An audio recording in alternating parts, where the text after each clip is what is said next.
through the use of debt, bribery, and political overthrow, is called globalization. Just as the Federal Reserve keeps the American public in a position of indentured servitude through perpetual debt, inflation, and interest, the World Bank and IMF serve this role on a global scale. The basic scam is simple. Put a country in debt either by its own indiscretion or through corrupting the leader of that country, then impose conditionalities or structural adjustment policies, often consisting of the following. Currency devaluation. When the value of a currency drops, so does everything valued in it. This makes indigenous resources available to predator countries at a fraction of their worth.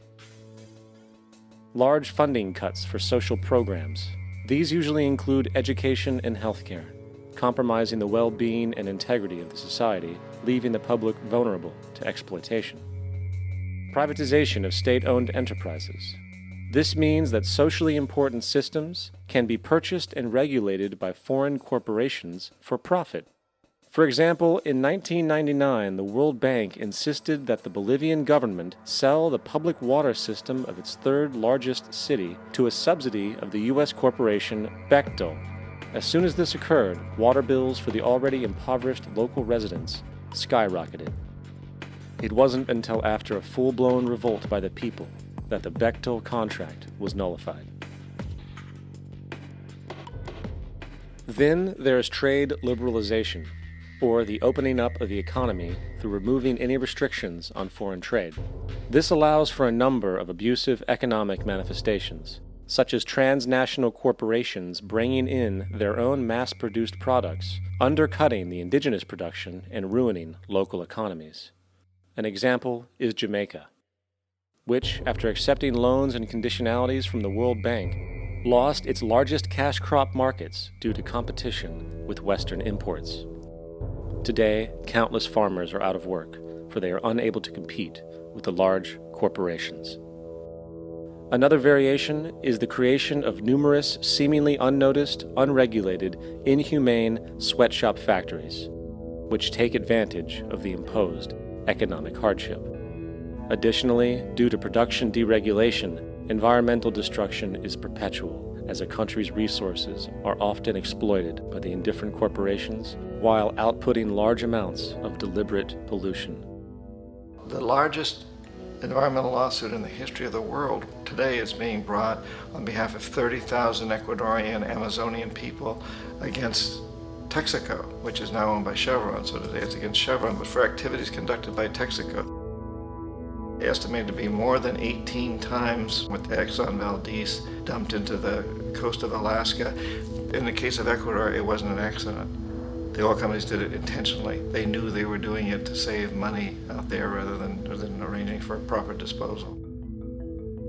Furthermore, a cursory glance at the performance record of the World Bank reveals that the institution, which publicly claims to help poor countries develop and alleviate poverty, has done nothing but increase poverty and the wealth gap, while corporate profits soar.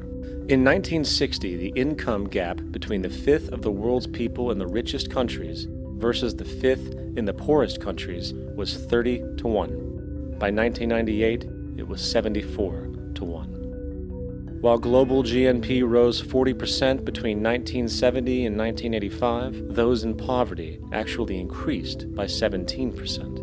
While from 1985 to 2000, those living on less than $1 a day increased by 18%. Even the Joint Economic Committee of the U.S. Congress admitted that there is a mere 40% success rate of all World Bank projects. In the late 1960s, the World Bank intervened in Ecuador with large loans. During the next 30 years, poverty grew from 50% to 70%. Under or unemployment grew from 15 to 70%. Public debt increased from $240 million to $16 billion, while the share of resources allocated to the poor went from 20% to 6%. In fact, by the year 2000, 50% of Ecuador's national budget had to be allocated for paying its debts.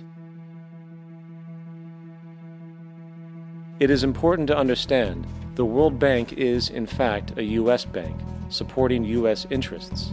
for the United States holds veto power over decisions, as it is the largest provider of capital. And where did it get this money?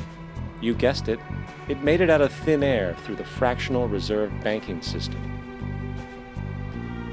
Of the world's top 100 economies, as based on annual GDP, 51 are corporations, and 47 of that 51 are US-based.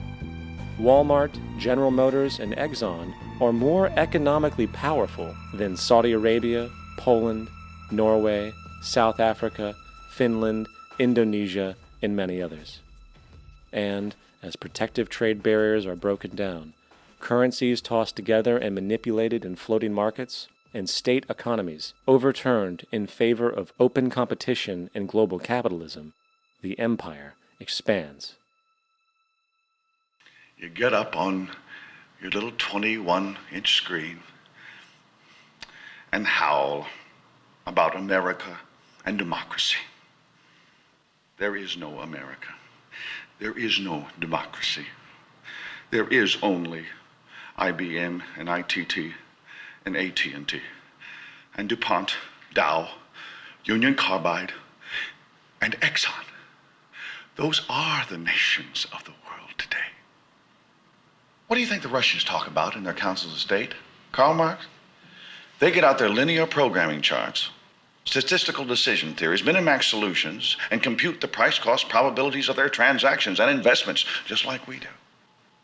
We no longer live in a world of nations and ideologies, Mr. Beale. The world is a college of corporations, inexorably determined by the immutable bylaws of business. The world is a business, Mr. Beale.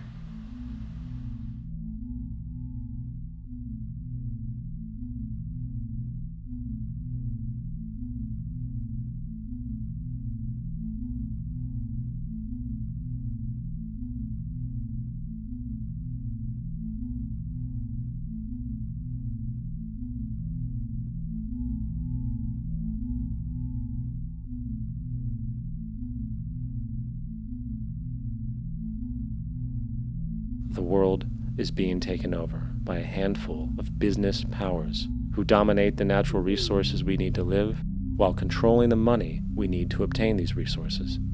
The end result will be world monopoly, based not on human life, but financial and corporate power. And as the inequality grows, naturally more and more people are becoming desperate. So the establishment was forced to come up with a new way to deal with anyone who challenges the system. So they gave birth to the terrorist. The term terrorist is an empty distinction, designed for any person or group who chooses to challenge the establishment. This isn't to be confused with the fictional Al-Qaeda, which was actually the name of a computer database for the US-supported Mujahideen in the 1980s.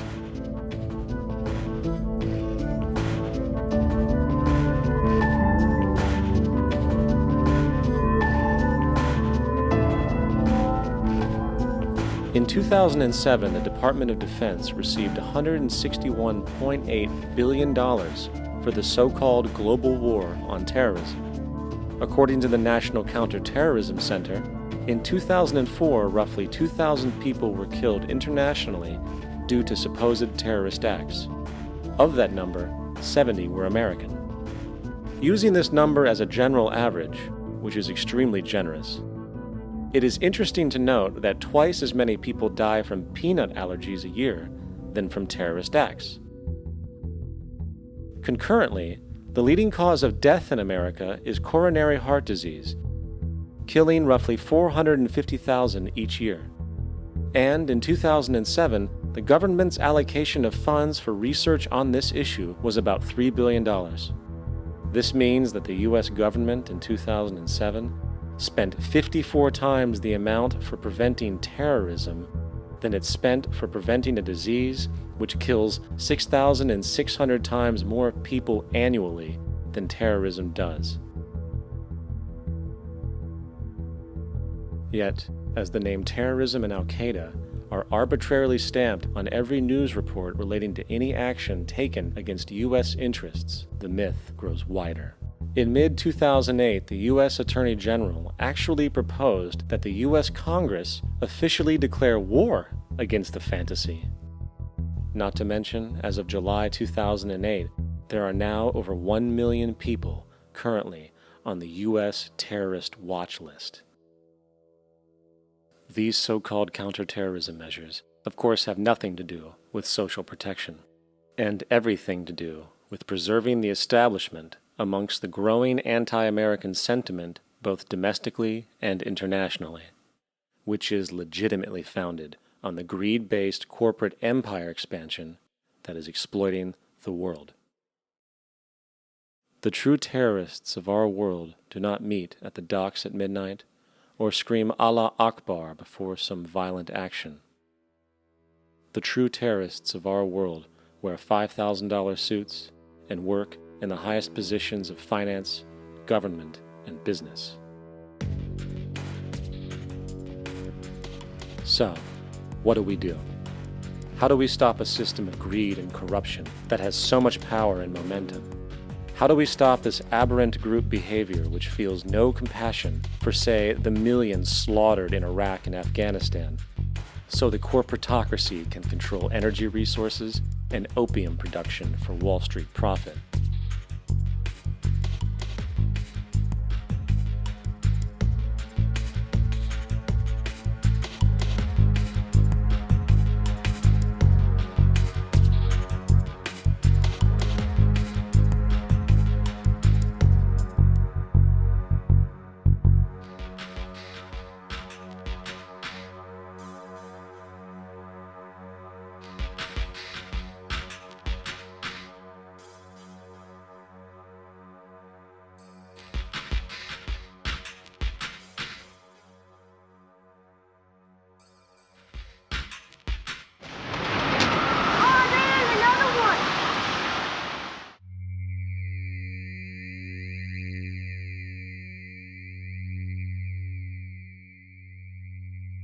How do we stop a system of greed and corruption that condemns poor populations to sweatshop slavery for the benefit of Madison Avenue? Or that engineers false flag terror attacks for the sake of manipulation? Or that generates built-in modes of social operation which are inherently exploitative? Or that systematically reduces civil liberties and violates human rights in order to protect itself from its own shortcomings? How do we deal with the numerous covert institutions, such as the Council on Foreign Relations, the Trilateral Commission, and the Bilderberg Group, and other undemocratically elected groups which, behind closed doors, collude to control the political, financial, social, and environmental elements of our lives? In order to find the answer, we must first find the true underlying cause. For the fact is, the selfish, corrupt, power, and profit-based groups are not the true source of the problem. They are symptoms.